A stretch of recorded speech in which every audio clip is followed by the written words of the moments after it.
Have you ever thought about your own funeral? I have. Can you imagine it, though? Who would be there? Who would actually cry? After what I've done, I'm sure there's going to be a lot of people happy I'm dead. But I'm getting ahead of myself. I walked to the coffee shop where I agreed to meet Justine, and I sat down at a table. It was a quaint shop, nothing spectacular, but there were a lot of people there. She was still wearing her khaki skirt and button-up shirt.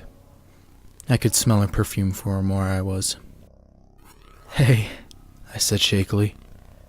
I was still nervous from what previously happened. Then, I started coughing.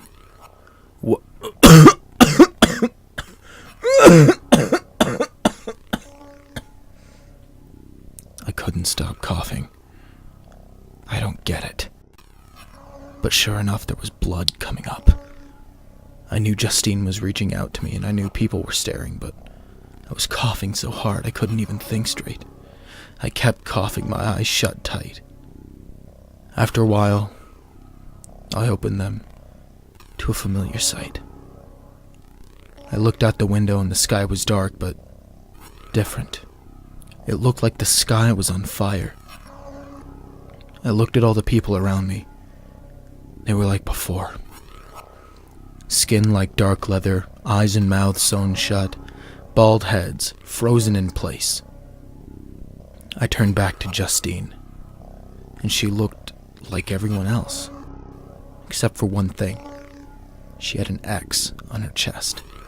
It glowed a golden yellow color. Suddenly, I had an urge to touch her on the forehead. Just one little touch. But what was I thinking? Touch her forehead? I mean, I'd say I was crazy, but I already am. Inner monologue aside, I did it. I killed her.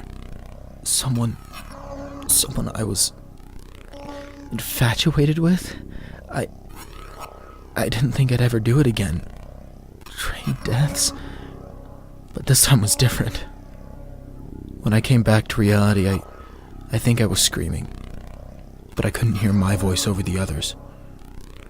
When I looked up, Justine was dead, face down on the table. Coffee spilled. Holy hell.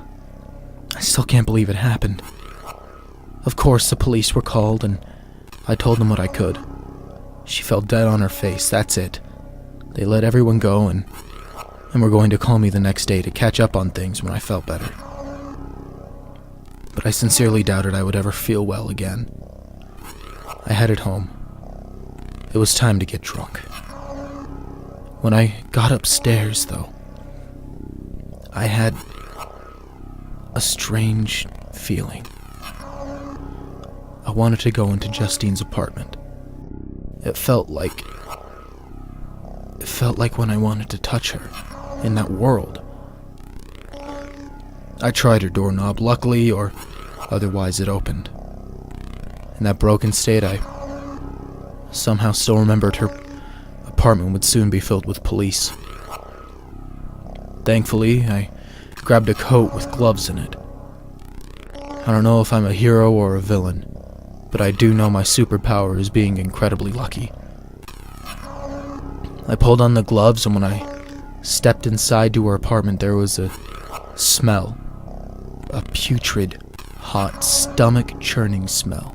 It smelled like it was coming from the fridge. I slowly walked over and gripped the handle. As I opened it, I immediately threw up in my mouth. And I wish I didn't have the gloves in my pocket. There was a head, wrapped in plastic, in her fridge. It was like something out of a Jeffrey Dahmer documentary. I swallowed my bile and slammed the door shut. I turned to the rest of this apartment. How much of it was filled with body parts? I walked to her bedroom because why not? The smell was even worse. Now, Now I know why she always wore perfume. It was amazing she didn't smell like this all the time. While I was looking around, I saw that her bed skirt was lifted up and tucked into the mattress. It looked like someone was grabbing something under there, so of course I checked. It was a shoebox. It was the only thing under the bed. I grabbed it and sat down on the bed. When I lifted the lid, I retched harder than ever before. In a plastic bag, there were 2 severed hands and a diary. I picked it up and started reading. It had names, ages, weights, and heights of several men. I flipped through the pages, all of this feeling so surreal.